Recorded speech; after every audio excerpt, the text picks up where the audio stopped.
партизаните.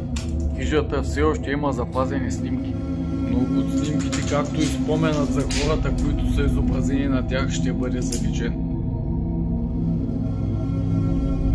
Пералното помещение.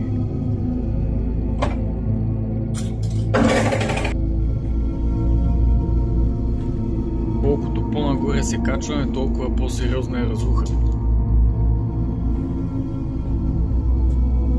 Не му остава още много време.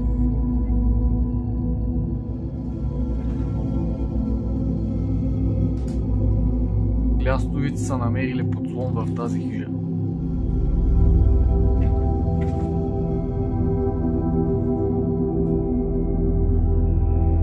И в тази хижа виждаме, че кухненският блок е бил масивен. Външно огнище. Кое ли ще е следващото красиво място в България, което ще потъне в разруха?